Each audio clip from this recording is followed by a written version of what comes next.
This is a review of the book Fighting Chess with Hikaru Nakamura. Now, this book is old, okay?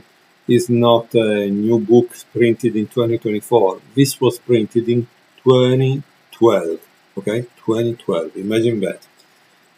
But Nakamura was already one of the top players. His style clearly was very interesting. And here there are a lot of interviews, even fragments of games taken from YouTube of a long time ago, something that you cannot find around now. So it's definitely interesting to give a look to this book. He has less than 50 games, but some of the games are very interesting because the one I want to show you is against international master Jay Bonin, famous in New York, famous because he's the Iron Man of chess, right?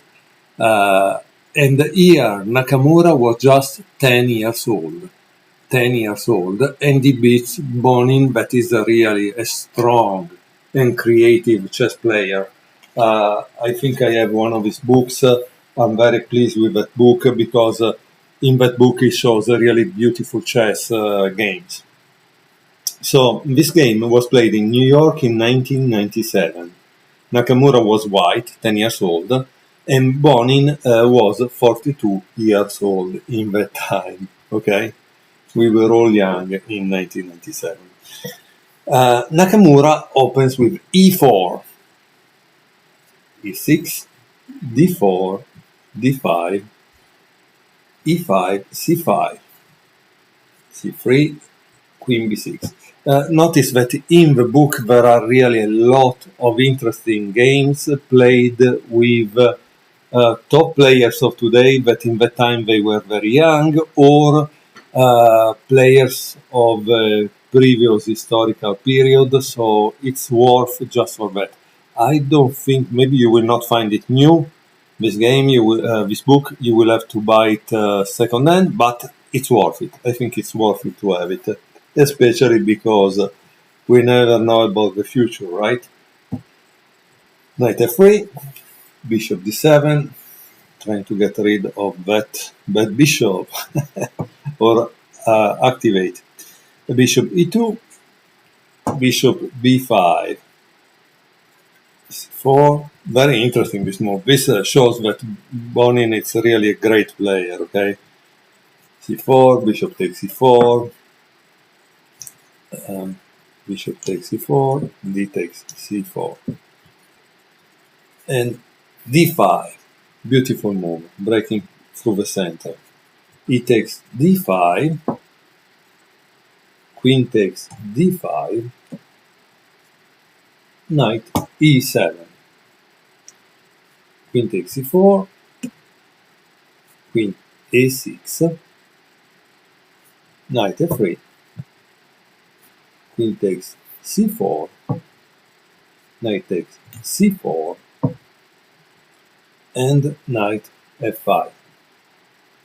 Here there is a diagram, and the diagram is for a reason, because it shows that Nakamura introduced a novelty in this position compared to what was played before. The before move was bishop f4, that you cannot see well probably because there is a knight in front. And the novelty played by Nakamura in 1997 is a4. Notice that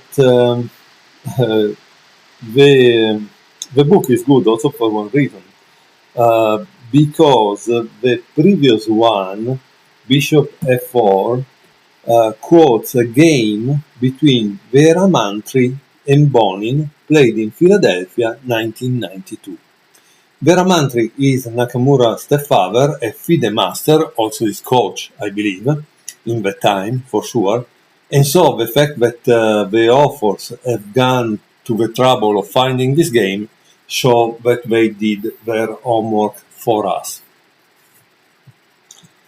How did black continue? Obviously, this is the opening. So the goal of the opening is to develop your pieces. Knight c6, castle. And here, it seems that Bonin played a dubious move. He played h6. Instead, it would have been better to play bishop e7.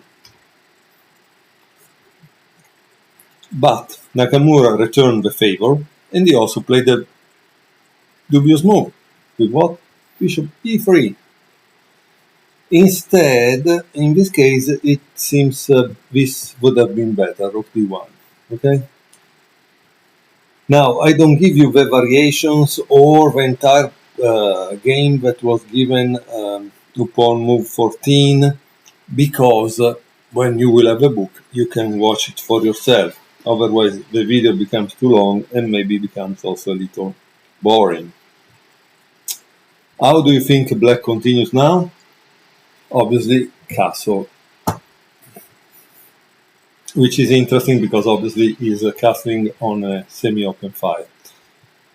Rook a d1, bishop e7, g4.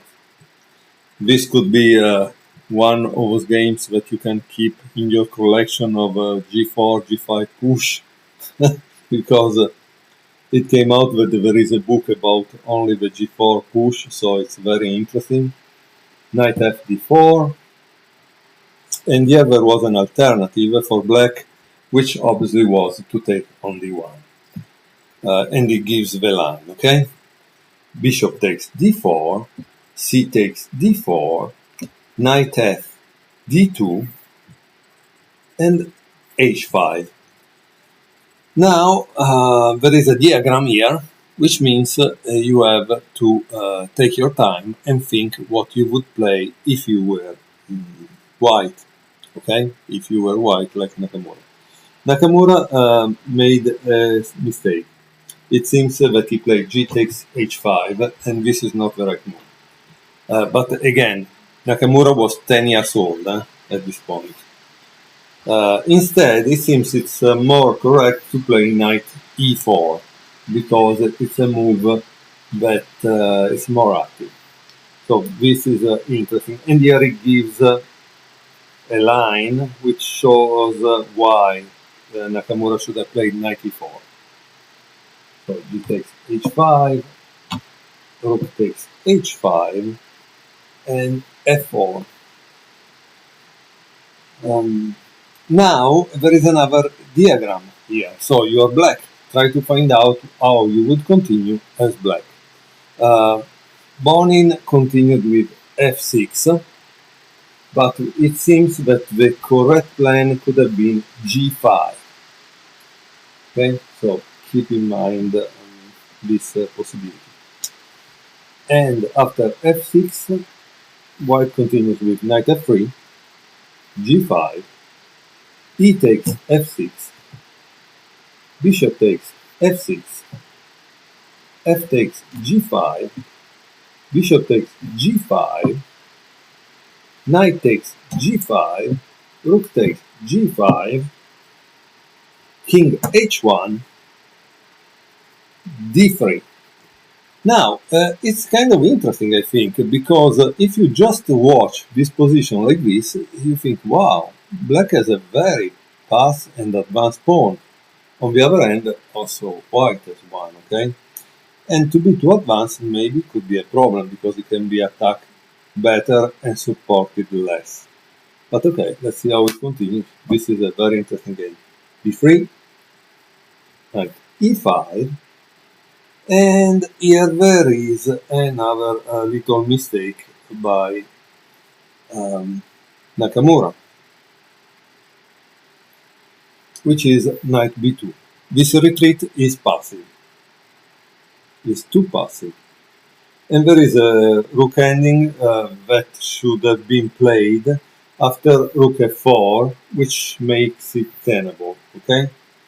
So knight b2, not so good. Rook g4, and rook f e1. rook d5, rook e3, d2. And now rook e2. Here, how would you have continued? Because you see, now you can have a big advantage, but if you are not able to convert it into a win, this is a problem, right? And this is one comment. The second thing is, if you don't stop and check, instead of just watching the game, if you don't stop and trying to find the solution to this, how will you find the solution into your own games? So a thing which is good, maybe you could also watch the games over a computer, and when you see a situation like this, you try to be black and try to see if you are able to win. Because if you are not able to win, that's bad. But at least you see and you start to train and get familiarity with this kind of position. Now, Bonin also made a mistake here. He played knight f3. Instead, the right idea was rook g d4. And here it gives a very long line up to move 41, which proves why it was the good idea. Okay, rook f2. Sorry, I did make a mistake because it was knight f3. Rook f2, rook f4.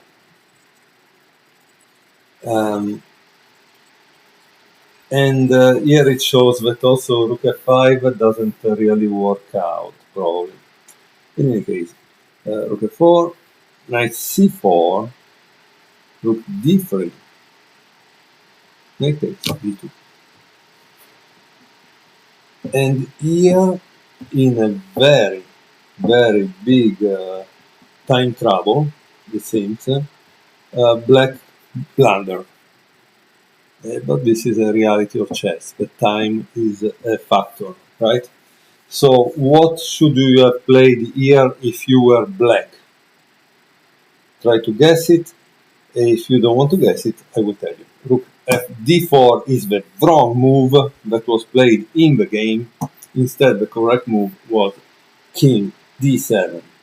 But in this case, the endgame will end in a draw, okay? So it's not that black is winning, but the problem is that after this move, there is a problem, right? Rook c1, check, and black resigned. So this was a game which Nakamura played when he was 10 years old in New York in 1997, which he won against Jay Bonin, that is this very famous international master, but I like very, very much his games. Again, you should read this book because there are a lot of interesting games, a lot of very strong players he played against, and a lot of interviews of the time and ideas on how to improve in chess, so on and so forth. Okay.